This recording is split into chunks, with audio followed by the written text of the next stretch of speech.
नमस्कार दोस्तों, पूरे देश में हाहाकार मचा हुआ है। वक्फ बिल एक तरफ एमआईएम, सपा और कांग्रेस जैसी पार्टियां इसकी विरोध कर रही है। मैं गांधी की तरह इस कानून को फाड़ता हूं। ये अनकॉन्स्टिट्यूशनल है सर। भारतीय जनता पार्टी के अंदर मुकाबला चल रहा है कि खराब हिंदू कौन बड़ा है।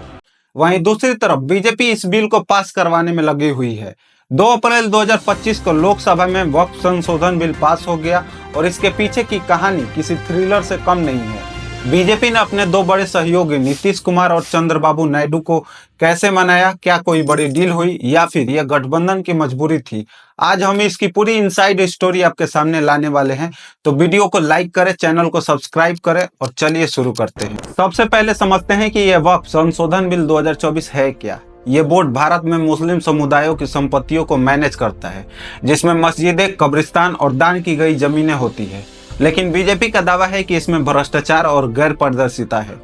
इस बिल के जरिए सरकार वक्फ बोर्ड में बदलाव करना चाहती है, जैसे गैर मुस्लिम सदस्यों को शामिल करना, संपत्तियों का डिजिटल रिकॉर्ड बनाना और गरीब मुस्लिमों के हितों की रक्षा करना। अब विपक्ष क्या कहता है? ये बिल मुस्लिम संपत्तियों पर कब्जे की साजिश है। लेकिन सवाल ये है, बीजेपी को इसे पास कराने के लिए नीतीश और नायडू की जरूरत क्यों पड़ी? इसको समझने के लिए पहले ये समझते हैं कि 2024 में लोकसभा चुनाव में बीजेपी को 240 सीटें मिली, जो बहुमत से 32 कम थी। एनडीए के पास कुल 293 सीटें हैं, जिसमें नीतीश की 12 और नायडू की 16 सीटें हैं। यानी इन दोनों के बिना बीजेपी की सरकार डगमगा सकती है। शुरुआत में नीतीश और नायडू इस बिल को लेकर हिचकिचा रहे थे। क्यों? क्योंकि बिहार और आंध्र प्रदेश में मुस्लिम वोट बैंक उनके लिए अहम है। नीतीश ने कहा कि बिल पुरानी तारीख से लागू नहीं होना चाहिए और नायडू ने पारदर्शिता की मांग की। बीजेपी ने इन दोनों की बात मान ली। संसदीय कार्य मंत्री किरेन रिजिजू ने लोकसभा में साफ कहा, ये बिल भविष्य के लिए है, पुराने मामलों के लिए नहीं। अब बड़ा सवाल है, क्या कोई नीतीश नायडू को लेकर बैकडोर डील हुई? कुछ लोग कहते हैं कि नीतीश कुमार को बिहार के लिए स्पेशल पैकेज और नायडू को आंध्र प्रदेश के लिए फंडिंग का लालच दिया गया। ये मांगे पुरानी है और गठबंधन में ऐसे समझौते कोई नई बात नहीं है। लेकिन सच ये भी है कि बीजेपी ने नीतीश और नायडू को समझाया कि ये बिल उनके वोट बैंक को नुकसान नहीं पहुंचाएगा। बीजेपी का तर्क था, हम गरीब मुस्लिमों के लिए काम कर रहे हैं, भ्रष्टाचार रोक रहे हैं।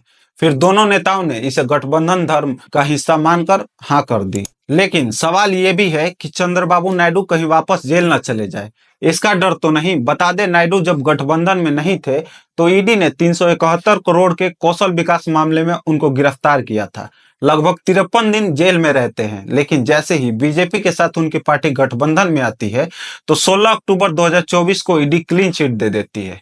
रहा बात नीतीश कुमार का, तो उनका ना ही पार्टी पर कोई कंट्रोल है, ना ही सरकार पर। कभी हाथ जोड़ते हैं, कभी पैर पकड़ते हैं, कभी महिलाओं का कंधा पकड़कर खींचने लगते हैं। नीतीश कुमार के वक्फ बिल पर क्या राय थी, कोई नहीं जानता। सारा फैसला उनके मंत्री लेते हैं। खैर, वापस आते हैं सवाल पर। सवाल है, क्या ये कोई बड़ी डील है? पता नहीं। ये एक रणनीतिक समझौता हो सकता है। बीजेपी को बिल चाहिए था और नीतीश नायडू को सरकार में अपनी पोजीशन मजबूत करनी है। अब आगे क्या? वक्फ बिल अब राज्यसभा में जाएगा, जहां एनडीए का बहुमत थोड़ा कमजोर है। अगर वहां पास हुआ तो वक्फ बोर्ड में बड़े बदलाव देखने को मिलेंगे। लेकिन सवाल ये भी है, क्या मुस्लिम समुदाय इसे स्वीकार करेगा? क्या विपक्ष इसे चुनावी मुद्दा बनाएगा?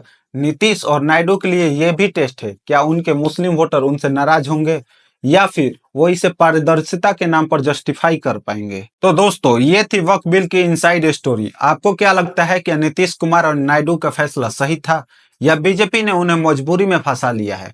कमेंट में बताएं। वीडियो पसंद आया हो तो लाइक करें, शेयर करें और बेल आइकन दबाना ना भूलें। अगली वीडियो में फिर मिलते हैं, तब तक के लिए नमस्ते।